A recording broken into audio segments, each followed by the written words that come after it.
Hi guys, welcome back to another video. बालको आज अपन कक्षा 11वीं sources of business finance chapter number 8 business studies को समाप्त करने जा रहे हैं। भाई बड़ा इंटरेस्टिंग चैप्टर है, मजा आया इसको पढ़ के।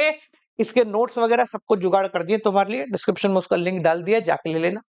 और इंपॉर्टेंट क्वेश्चन भी चाहिए, सिलेक्टेड क्वेश्चन भी चाहिए, वन शॉट भी चाहिए, सब कुछ मिल जाएगा वहीं डिस्क्रिप्शन में। जाओ, एक लिंक दे रखा है, सारी समस्याओं का समाधान वहां पर हो जाएगा। और उससे पहले कुर्सी की भी टाइट कर लो, चैप्टर मजेदार है। चलो साथ में मिलकर खत्म करते हैं। Let's get started.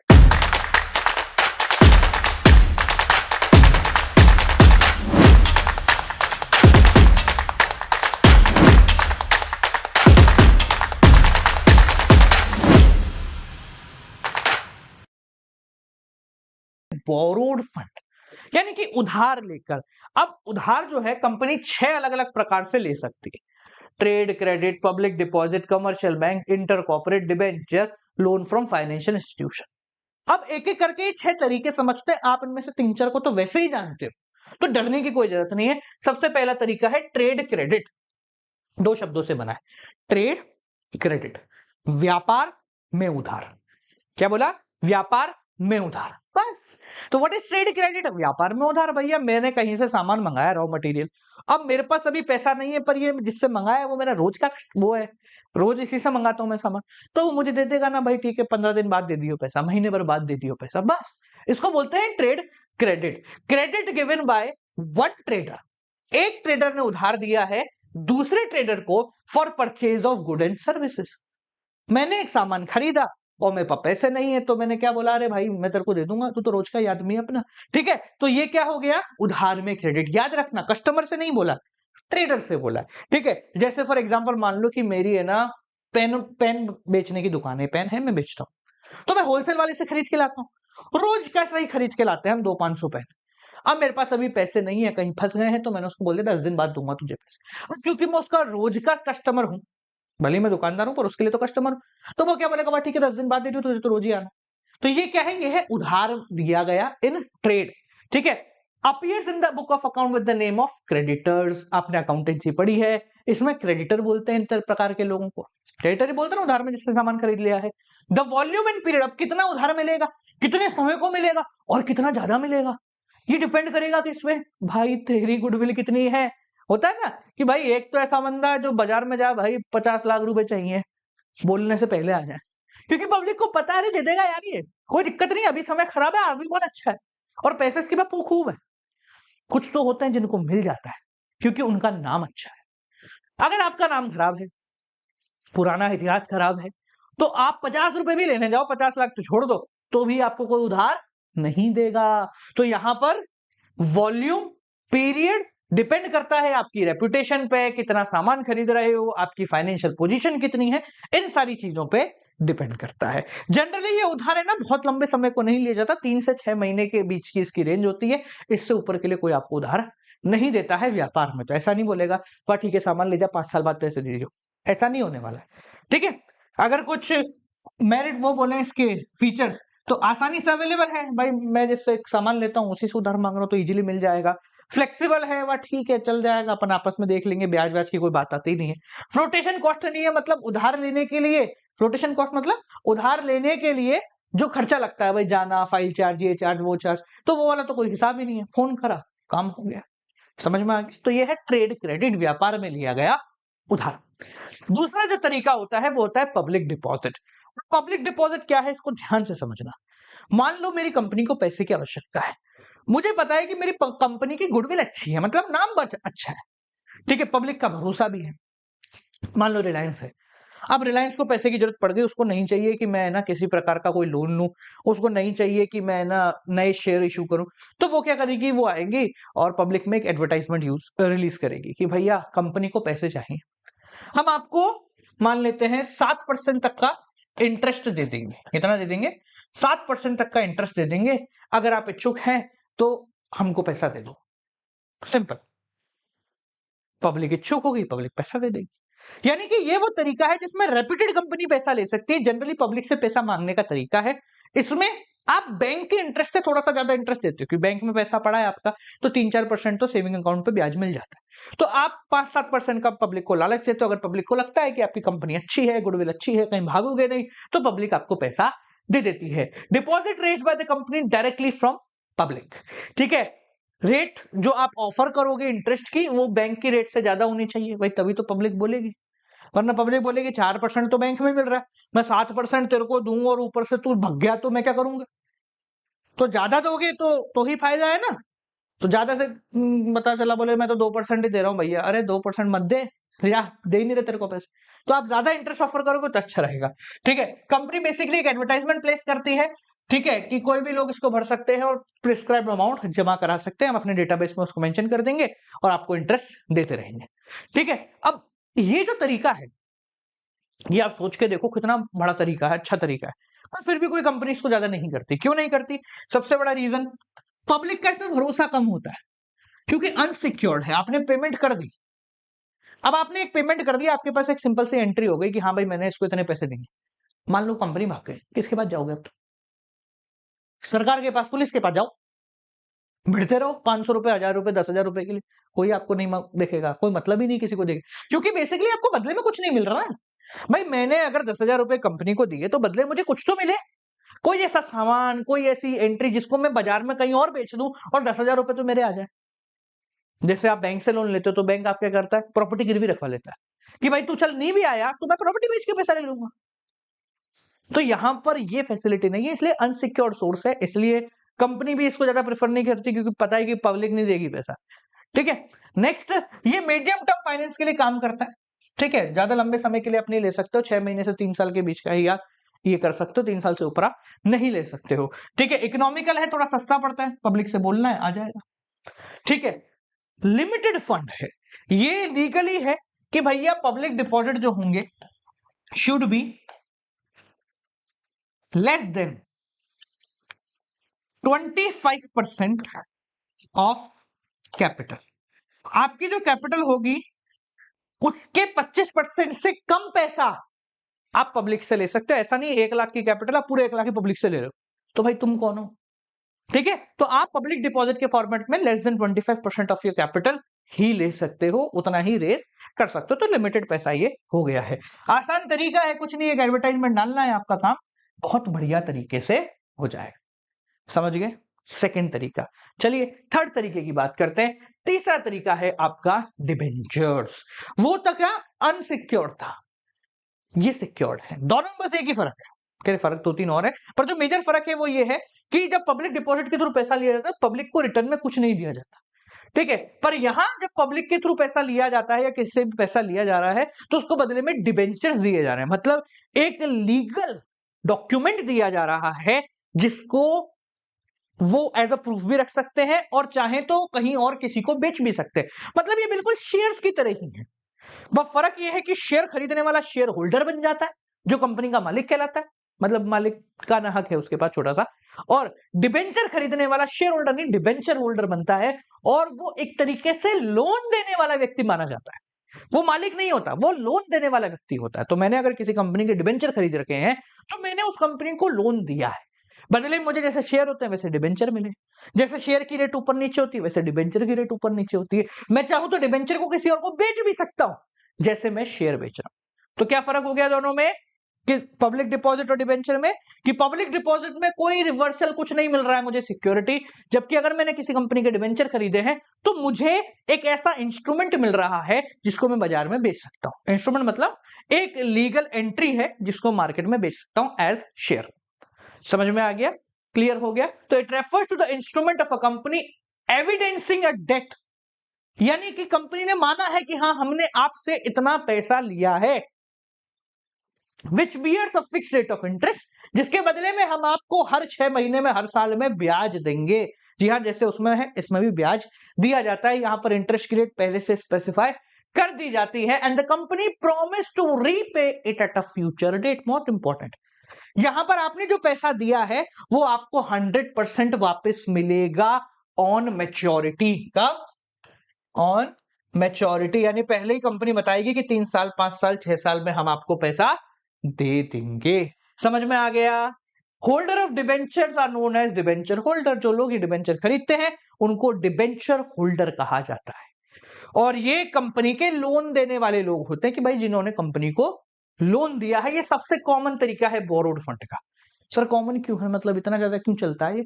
क्योंकि कुछ नहीं, कंपनी को तो एक एंट्री देनी है कि भैया देखो आपने हमें लोन दिया, कुछ गिरवी तो रखवाना नहीं होता है, ठीक है। फीचर्स की बात करें तो ये बोरोड फंड है, लोन लिया हुआ पैसा है। फिक्स रेट ऑफ इंटरेस्ट है, जब भी आप डिबेंचर लेते हो तो उसमें पहले से एंट्री होती है, जैसे ऐसे लिखा होता है 9% डिबेंचर। इसका मतलब ये वो डिबेंचर है जिनके बदले में आपको सालाना 9% का इंटरेस्ट मिल रहा होगा। पूरा पेमेंट कंपनी को वापस करना पड़ता है, मैच्योरिटी 3 साल 5 साल 7 जितना भी होता है उतने समय में कंपनी पूरा पैसा वापस करेगी और आपको डिबेंचर वापस मिल जाएंगे। 3 4 5 साल आप ब्याज भी लो, ठीक है। कोई वोटिंग राइट नहीं भाई, आप शेयर तो खरीद रहे हो तो आप मालिक तो हो नहीं, आप तो लोन देने वाले हो, तो आपको किसी प्रकार का कोई भी वोटिंग राइट यहां पर नहीं मिलता है। समझ में आ गया, क्लियर हो गया। ये 3 तरीके। चौथा तरीका जिसको हम सब जानते हैं और लोन की जब भी हमारे दिमाग में बात आती है तो यही तरीका हमारे लिए सबसे फिट है। और तरीका है आपका कमर्शियल बैंक। वो बैंक जो हमारे आसपास हमें मिलते हैं, जैसे एसबीआई, जैसे पीएनबी, जैसे कैनरा, जैसे bank of India, bank of Baroda, बहुत सारे बैंक हैं जिनको आप और मैं बहुत अच्छे तरीके से जानते हैं। तो ये बैंक है, ये हर प्रकार के फर्म को लोन देते हैं, छोटा लोन, बड़ा लोन, बहुत बड़ा लोन, बहुत बड़ा लोन, हर प्रकार का लोन ये दे देते हैं। अच्छा ऐसा नहीं है कि ये सिर्फ एक ही टाइप का लोन देते हैं, तो हो गया पैसे में छोटा बड़ा, ये 3 4 तरीके के लोन देते हैं। कैश क्रेडिट, ठीक है। ओवरड्राफ्ट, ओवरड्राफ्ट मतलब ये मान लो कि आपके पास 10 लाख है, आप बिजनेसमैन हो, जैसे मैं हूं बिजनेसमैन, मान लो मेरे खाता है, मेरे पास करंट अकाउंट है, मेरे पास 10 लाख है। अब मेरे पास कहीं से पैसे आने थे 2 5 लाख रुपए, तो मैंने किसी एक पार्टी को 11 लाख दे दिए चेक फाड़ के कि भाई तू 2 दिन बाद लगा दियो। अब वो पैसा मेरा आया ही, तो अभी मेरे खाते में है 10 लाख रुपए। खाते में कितना है? 10 लाख रुपए। और एक पार्टी है जिसके पास 11 लाख रुपए का चेक पड़ा है, वो बैंक में गई, बोली भैया 11 लाख रुपए दे दो। बैंक देगा कहां से, उसके बाद तो मेरे 10 लाख रुपए रखे, जहां से एक्स्ट्रा पैसे आने थे वो तो आए नहीं। तो बैंक मुझे फोन करेगा भैया 11 लाख का चेक आया है, तो मैं क्या करूंगा? अगर मैं बोल दूं कि नहीं नहीं अभी तो दे ही नहीं सकते तुम, तुम्हारे पास तो पैसे नहीं है, तो मेरा नाम खराब होगा, मेरी गुडविल खराब होगी, मेरे पे केस होगा कि भैया तुमने 10 लाख होते हुए 11 लाख का सामान खरीद लिया, उधार पे भी नहीं खरीदा, पेमेंट भी करती, तो ये तो फ्रॉड है।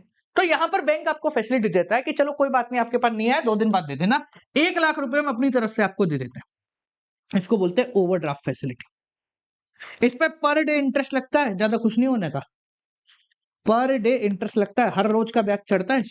ये बिजनेसमैन को दिया जाता है जिसकी गुडविल अच्छी होती है, कंपनी को, बैंक को पता है कि हाँ ये पैसा दे देगा, कहीं फंस गया होगा इसका पैसा मार्केट में, ठीक है। तो ये भी एक तरीके का लोन है।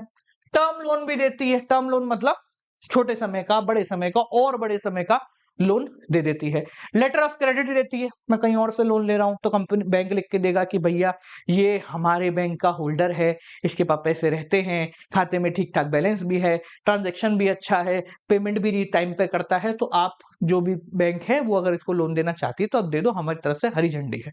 तो ये होता है लेटर ऑफ क्रेडिट, ठीक है। जब आप इंटरनल ट्रेड पढ़ेंगे तो लेटर ऑफ क्रेडिट को और डिटेल में अपन समझ लेंगे, ठीक है। तो ये कमर्शियल बैंक कई प्रकार के लोन आपको देते रहते हैं। फीचर्स की बात करें, फ्लेक्सिबल सोर्स है, आपको जब चाहिए तब ले लो, ठीक है। ऐसा नहीं है कि सोम मंगल को ही देंगे लोन या अक्टूबर नवंबर में देंगे, आपको जब चाहिए तब आप इससे लोन ले सकते हो। जनरली बैंक से शॉर्ट टर्म लोन लिए जाते हैं, क्योंकि लॉन्ग टर्म अगर आपको पैसा चाहिए तो आप डिबेंचर पे चले जाती कंपनी या फिर शेयर होल्डर से ले लेती, तो कम समय के लिए ये लोग लेते हैं, 3 महीने 4 महीने 6 महीने साल 2 साल के लिए लिया जाता है, ठीक है। अब क्योंकि आप बैंक से लोन ले रहे हो तो बैंक रिस्ट्रिक्शन लगा देती है, ये सबसे बड़ा नुकसान है कि आप कैसे उसका इस्तेमाल करोगे। जैसे आजकल तो नया तरीका निकाला बैंक ने, क्या तरीका है ध्यान से समझना। मान लो कि मैंने बैंक को बोला कि मुझे एक मशीन खरीदनी है, 5 लाख रुपए की है, 2 लाख मेरे पास है, 3 लाख मुझे आपसे चाहिए, ठीक है। तो बैंक बोलेगी ठीक है भाई दे देंगे हम आपको 3 लाख रुपए। अब सोचो मैंने उससे 3 लाख रुपए ले लिया, मशीन ही नहीं खरीदी, क्या ही पता चलेगा उसको? ऐसा नहीं होता। तो यहां पर बैंक क्या करती है, बैंक आपको 3 लाख नहीं देती, बैंक बोलती है कि मान लो ये जयपुर का कोई ट्रेडर है जिसके पास मशीन रखी हुई है, ठीक है, ये हो आप और ये है बैंक, ठीक है। तो बैंक क्या बोलेगी, भाई इससे आपको मशीन खरीदनी कितनी कीमत है, बोले साहब 5 लाख रुपए, बोले ठीक है। आप कितने दे रहे हो, बोले मैं 2 लाख दे रहा हूं, बोले ठीक है आप 2 लाख का चेक बनाओ। वो आपसे 2 लाख का चेक बनवाएगी, 3 लाख का चेक बनाएगी, कितने हो गए 5 लाख, और ये 3 लाख का चेक आपको नहीं देगी, 3 लाख का चेक इसके नाम पे बनाएगी, आपके नाम पे नहीं बनाएगी, आपको दे देगी, बोले इसके नाम का चेक है। अब आप इसको कैश नहीं करा सकते हो, कैश इसको यही करा सकता है। ठीक है, तो बैंक भी शानी है। तो बैंक ने फिक्स कर दिया कि भाई आपने जिस चीज के लिए लोन लिया है आप उसी चीज में उसको इस्तेमाल करो, इधर उधर ज्यादा नेतागिरी करने की जरूरत नहीं है। तो ये थोड़ा सा इसका प्रॉब्लम है। आपको एसेट रखवाना पड़ता है भाई, आप लोन ले रहे हो तो बदले में कुछ ना कुछ गिरवी रखवाना पड़ेगा। और साथ साथ में बैंक जो है ना वो डिटेल इन्वेस्टिगेशन करती है आपके बुक्स की। मतलब आप लोन ले रहे हो, आप चुका सकते हो, नहीं चुका सकते हो, आपका पिछले साल का ITR, income tax return, GST filing, सब कुछ बैंक खोज जाती है। भाई पता तो करे कि ये व्यक्ति पैसा ले रहा है 10 लाख रुपए, तो 10 लाख देने की क्षमता भी है। अपन सोचे भाई ये 10 लाख रुपए का लोन ले रहा है, मैं चुका दूंगा, और इनकम इसकी 5,000 रुपए महीना है, तो जिंदगी में नहीं चुका सकता भाई, ये कभी भी नहीं चुका सकता अगर पिछले 4 साल का इसका ट्रैक रिकॉर्ड खराब है तो। एटलीस्ट बैंक ऐसा मानता है। ठीक है, हो सकता है कल इसकी लॉटरी लग जाए, बट बैंक तो नहीं देगा भाई लोग। ये बोले 5,000 रुपए है इसका, इतना में तो ब्याज ही नहीं निकलेगा हमारा। ठीक है, तो बैंक आपकी पूरी इन्वेस्टिगेशन करती है, खोती खाती भाई क्या है इस आदमी के अंदर। हम देखो कमर्शियल बैंक जो है उनके पास और भी काम, आपसे पैसा लेना, ठीक है, इधर उधर पैसा लगाना, बहुत सारी स्कीमें निकालना।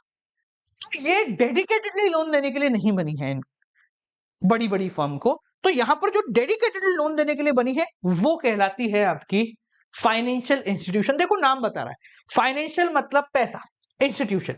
तो ऐसी इंस्टीट्यूशन जिनका गठन ही सिर्फ पैसा देने के लिए हुआ है, ये बनी ही है कि लोन लो, और कोई काम ही नहीं है इनके पास। ठीक है, ये गवर्नमेंट के द्वारा एस्टेब्लिश की गई है। कुछ फाइनेंशियल इंस्टीट्यूशन है जो पूरे देश में एस्टेब्लिश है ताकि ये मदद कर पाए फर्म को पैसे में। जो बड़ी बड़ी फर्म्स हैं उनको पैसा देने में मदद कर पाए, इसलिए ही इनका गठन हुआ, और इनको बनाने की कोई वजह नहीं है। अब ध्यान से समझना, ये बड़ी शानी होती है, शानदार समझदार होती है। मान लो एक फाइनेंशियल इंस्टीट्यूशन है, ठीक है, फाइनेंशियल इंस्टीट्यूशन है, बैंक की तरह ही खैर ये काम करती है, पर इनका मेन पर्पस पैसा देना होता है। ये पूरा इन्वेस्टिगेशन करेगी अगर कोई फर्म इससे लोन लेती है तो। अब इन्वेस्टिगेशन कैसे करेगी, ये देखेगी इस फर्म की क्षमता कितनी है। वो लोन ले रहा है, मान लो मेरे भाई मेरे को पैसे चाहिए, मैं लोन लेना है, बोले ठीक है साहब बुक दिखाइए। अगर इनको लगता है कि हाँ ठीक है इसको लोन दे देना चाहिए तो लोन दे देंगे। अगर इनको ज्यादा इच्छा हो गई कि बोले यार ये कंपनी तो बहुत अच्छी है, प्रॉफिट भी बहुत अच्छा है, स्कोप भी बहुत अच्छा है, तो ये आपको लोन के साथ साथ शेयर भी बोल देंगे कि भाई हम आपकी कंपनी में इन्वेस्ट भी करना चाहते हैं। क्या लोन के पीछे पड़ो, हम पैसे देते रिटर्न ही मत करना, हमें तो बदले में शेयर दे दो। तो ये आपको both own fund, owner's fund and borrower fund दोनों दे सकती है। ठीक है, अगर आप शेयर देने में इच्छुक हो तो आप दे दो, कोई दिक्कत नहीं है। ठीक है, और साथ साथ में आपको गाइडेंस भी प्रोवाइड करती है कि ऐसा नहीं ऐसा कर लो, ऐसा नहीं ऐसा कर लो।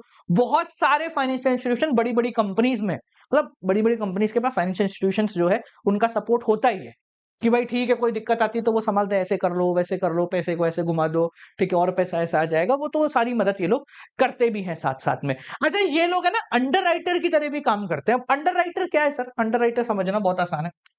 जैसे मान लो आपने ना पहले भी पढ़ा हुआ है ये, उसमें क्या कहते हैं आपके फॉर्मेशन ऑफ अ कंपनी में, कि कंपनी ने मान लो 100 रुपए के शेयर्स बाजार में डाले, पब्लिक को बोला खरीदो, पब्लिक ने खरीदे। पर एक लॉ होता है, कानून होता है कि अगर 90 रुपए से कम आया, मतलब मैंने 100 रुपए के शेयर बाजार में निकाले, 90 रुपए से कम के ही पब्लिक ने खरीदे, पब्लिक की इच्छा नहीं खरीदी, तो मेरी कंपनी बंद हो जाएगी इंस्टेंट।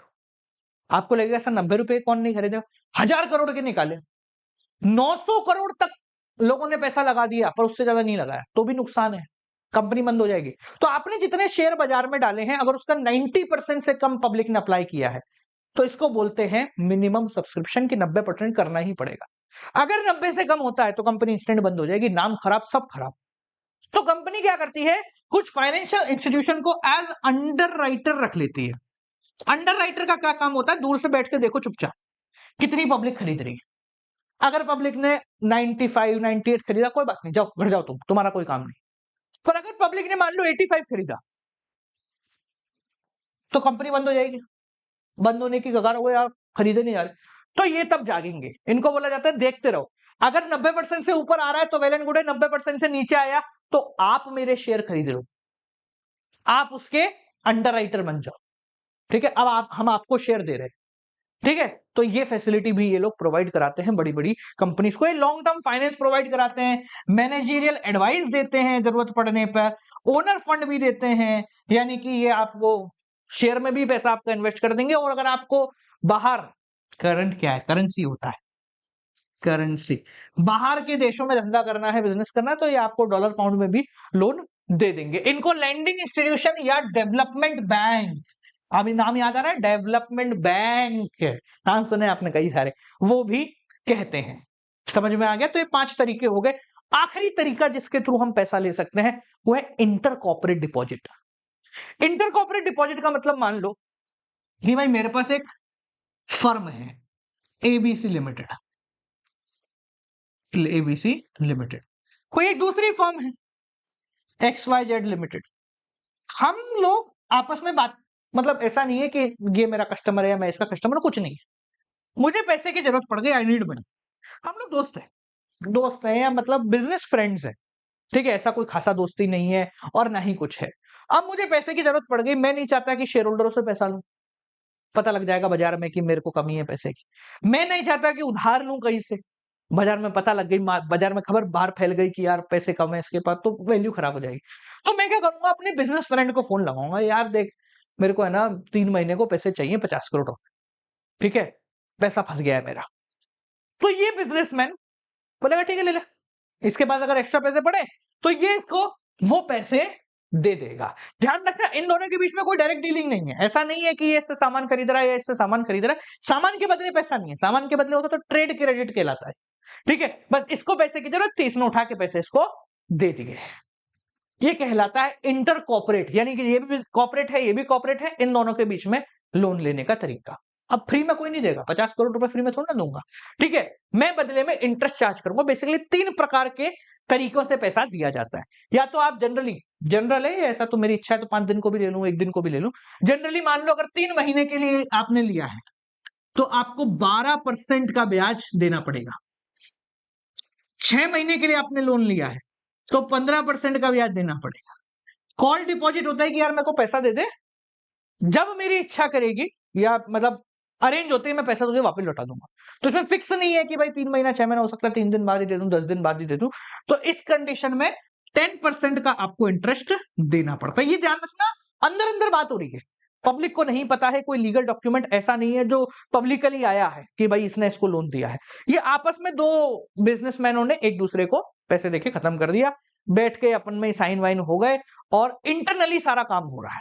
वो तो अगर पैसा नहीं चुका पाया तो मार्केट में न्यूज आएगी, वरना मार्केट को कभी पता भी नहीं चलेगा कि एक बिजनेसमैन ने दूसरे बिजनेसमैन को पैसे की मदद कभी की थी। ये बेसिकली इसको ब्याज देना पड़ता है। Purchasing security of the company और गिविंग लोन, 2 तरीके होते हैं, या तो आप लोन दे रहे हो या फिर बोले यार मेरे कंपनी के शेयर खरीद ले भाई थोड़े से, अभी मेरे को पैसे की जरूरत है, तो शेयर खरीद के पैसे दे देते, ठीक है।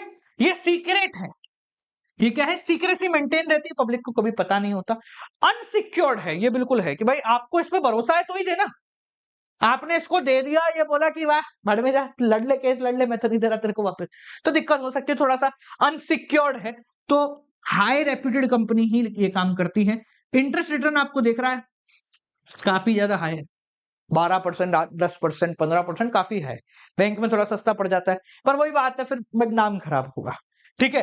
लॉन्ग टर्म फाइनेंस के लिए तरीका बिल्कुल सही नहीं है, कम समय के लिए 2, 4, 6 महीने के लिए आपको चाहिए तो ले लो, और लीगल प्रॉब्लम से आप फ्री रहते हो, क्योंकि ये तो इंटरनली बात हो रखी है, तो आप किसी लीगल मैटर में नहीं फंस रहे हो जब तक सौदा सही चल रहा है, ठीक है जी, समझ में आ गया। तो ये बाल को आपका पूरा चैप्टर हो गया है यहाँ पर समाप्त। आई होप आपको समझ में आया हो। कोई दिक्कत को परेशानी है तो अपने पास एक नंबर है, अपना ही नंबर है 7690041256, इस नंबर को सेव कर लो मेरे नाम से, ठीक है। गौरव सर यूट्यूब बेहतर रहेगा, ठीक है।